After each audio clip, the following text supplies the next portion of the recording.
Bon matin les élèves, on continue ce matin avec caméléon. On va faire la synthèse, ok? Donc, tu sors ton caméléon à la page 76. Je vais faire ça avec toi. Je vais lire les questions avec toi pour te guider. Alors, pas de stress, c'est de la révision. D'accord? On commence avec la question numéro 1.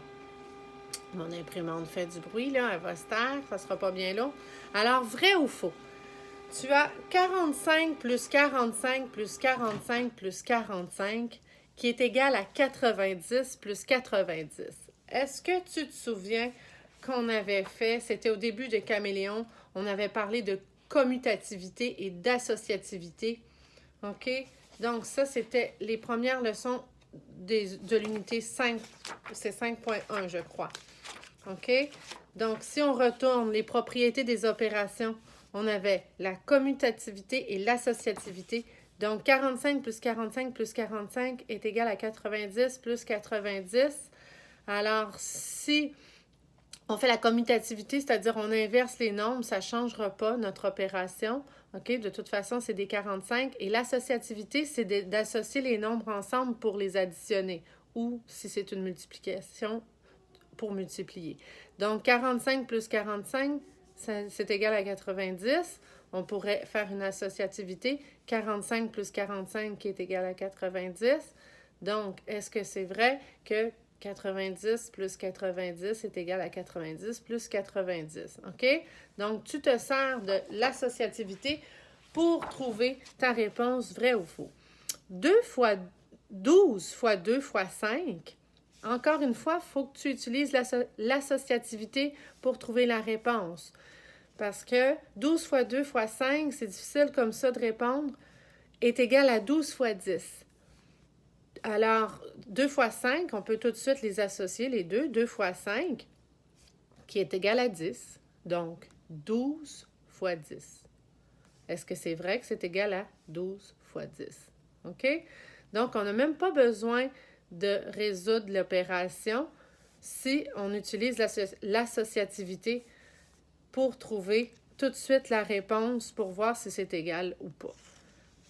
45 moins 34 est égal à 34 moins 45. Encore une fois, là, on peut voir avec la commutativité 34 moins 45 et 45 moins 34. On a dit qu'avec la commutativité, on peut inverser l'ordre des termes sans changer le résultat. Tandis qu'ici, 34 moins 45 puis 45 moins 34, c'est pas du tout la même chose. Donc, ici, c'est faux. Représente chaque nombre. Alors, 75 centièmes. OK? Tu te souviens que une réglette, un bâtonnet, une colonne, c'est 1/10. OK? Un petit cube, c'est 1 centième. OK? Donc, 75 centièmes, tu colores 7 bandes et 5 petits cubes. B, 8 dixièmes. 8 dixièmes, une colonne est égale à 1 dixième. En C, c'est écrit à la forme décimale, mais on pourrait la mettre en forme fractionnaire aussi. Donc, 7 dixièmes, c'est 7 sur 10. OK? Si c'est plus facile pour toi de comprendre de cette manière-là, tu le fais comme ça, tu peux le transformer en fraction. Ensuite, 80 centièmes. Alors, 80 centièmes, parce que le petit signe ici, c'est pour pourcentage. Alors, 80%. OK? Mais c'est la même chose que si je disais 80 sur 100. OK? Ou 0,80. OK? Donc, tu représentes chacun des nombres ici. Au numéro 3, tu dois arrondir chacun des nombres. Alors, 852,09. Donc, 852 et 9 centièmes. Si on l'arrondit à l'unité, souviens-toi de ce que je t'avais dit. Tu soulignes le chiffre à la position des unités qui est le 2. Et tu regardes le chiffre qui est à la droite, c'est 0. Donc, si on arrondit, ça va faire 852 tout simplement. OK? Il n'y aura pas de virgule à côté, là, parce que c'est à l'unité. On ne met pas de décimale si on arrondit. 852, si on l'arrondit à la dizaine, on souligne le chiffre 5. On fait une flèche vers le chiffre 2. Donc, 2 qui étant plus petit que 5. Alors, si on l'arrondit, ça va être 850. Si on arrondit à la centaine près, on va souligner le chiffre 8. On va faire une flèche vers le chiffre 5. Donc, 5 et plus, c'est plus grand.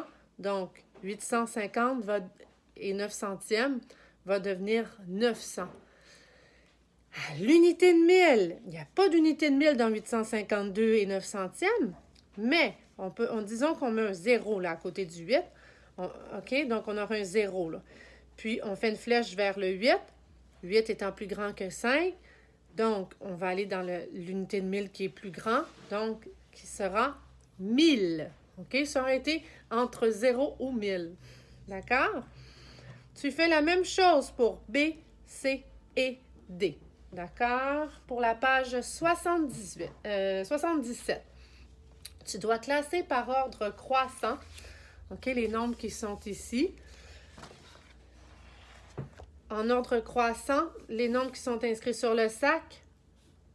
D'abord, on va regarder les nombres sans la décimale. OK? On va regarder simplement la centaine, dizaine, unité. On a 452, 453, 452, 453, 553, 450 et 452. Donc, l'ordre croissant, c'est le plus petit au plus grand. Je le dis parce que tu le sais.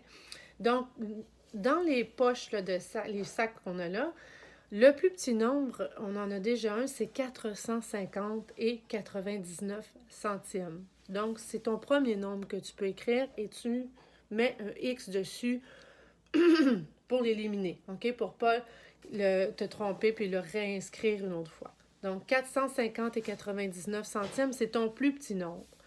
On va déterminer les autres. On va encore laisser tomber les décimales. On a 452 le premier, 453, 452, 453, 553. On saute l'autre et on a 452.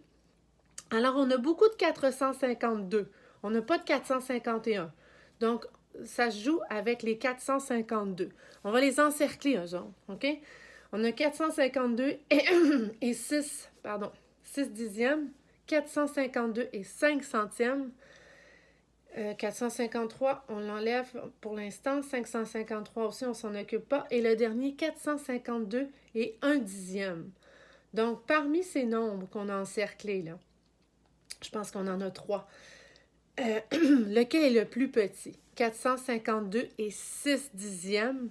452 et 5 centièmes et 452 et 1 dixième. Donc, on a 0 à la position des dixièmes pour le troisième nombre.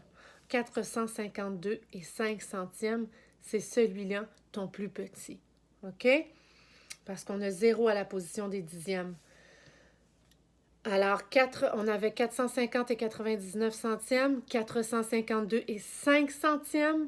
Le troisième nombre, ça sera entre 452 et 6 dixièmes et le dernier, 452 et 1 dixième. Le plus petit, c'est le chiffre 1, bien sûr, à la position des dixièmes. Donc, en troisième, 452 et 1 dixième.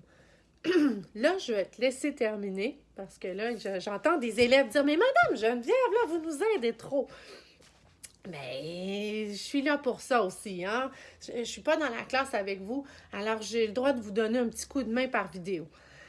Numéro 5. Dans chaque cas, écris le nombre décimal représenté par la lettre.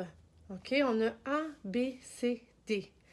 On a 182 et 4 dixièmes. Ensuite, l'autre nombre indiqué, 183 et 6 dixièmes. Il faut que tu trouves, bien sûr, c'est des bons de quoi, là? Est-ce que c'est des 182 et 4 dixièmes? Qu'est-ce qui viendrait sur la petite ligne, là, tout de suite après, là? Est-ce que c'est 182 et 5 dixièmes ici? Est-ce que ça serait 182 et 6 dixièmes? 182 et 7 dixièmes? Essayez-le. Vous allez voir. Peut-être que c'est pas ça. Peut-être que c'est des bons de 2 dixièmes aussi. Il faut que tu trouves. D'abord, c'est des bons de quoi pour compléter. Puis comme je t'ai dit, écrivez les nombres sur les petites lignes pour t'aider, OK?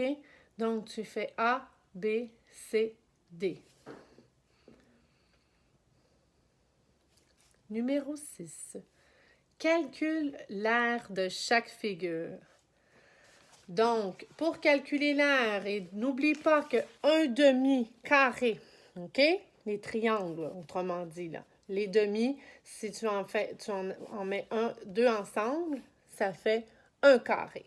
Puis, moi, ce que je te dis, c'est numérote tes carrés pour pas te tromper puis pour pas en oublier. Puis, tu peux même utiliser des crayons de couleur pour associer tes demi ensemble aussi, OK? Donc, disons que je prendrais celui-là, puis je le mets avec celui-là, bien, je pourrais les colorier ensemble pour dire que ça en a fait un. OK? Puis j'écris 1, 2, 3, 4, 5. Lui est déjà prêt avec l'autre. 7, 8, 9, etc. Puis les demi, vous les associez pour faire un carré. Puis tu me dis combien ça fait de carrés unités pour A, B. 7, les volumes. C'est un peu la même chose. Donc, tu calcules le nombre de cubes unités pour trouver le volume. OK? Parfois, tu peux faire la formule hauteur, largeur, longueur quand c'est possible. OK? Donc, en A, c'est pas possible. Tu comptes les carrés, les cubes plutôt. En B, tu peux le faire pour cette partie-là. OK? Donc, tu dois compter le nombre de cubes unités pour A et B. Et au numéro 8, indique si les fractions suivantes sont équivalentes, donc égales, ou non. Donc, le signe avec une petite barre pour dire non, elles ne sont pas équivalentes. OK? Ça, c'est assez facile. Page 78. Représente l'opération, puis calcule le quotient et exprime le reste sous la forme d'une fraction. Ça fait longtemps qu'on n'a pas fait ça, hein? Donc, 71 divisé par 6.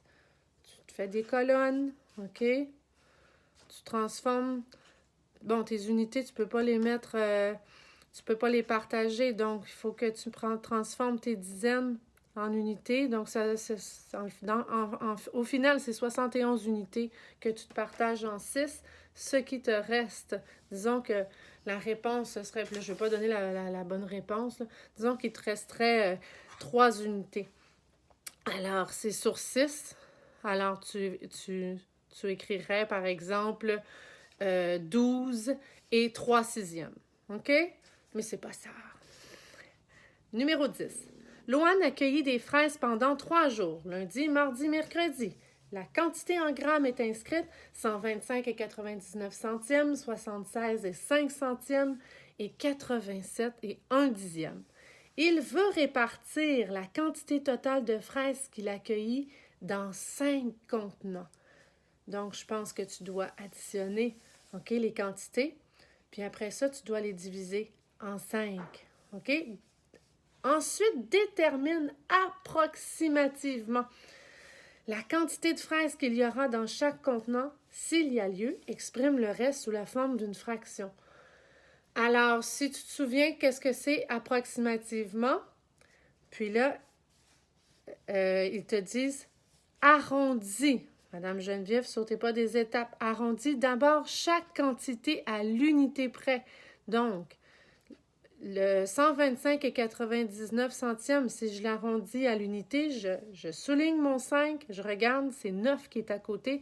Donc, si j'arrondis à l'unité, ce sera 126. OK? Donc, mon premier nombre, c'est 126. Je fais la même chose avec celui du mardi et du mercredi. J'arrondis à l'unité les 3 nombres. Ensuite, je peux faire un total et diviser mon total arrondi en 5. OK? Puis, ça va donner un nombre avec un nombre fractionnaire. OK? Donc, exemple, 57 et 3 cinquièmes.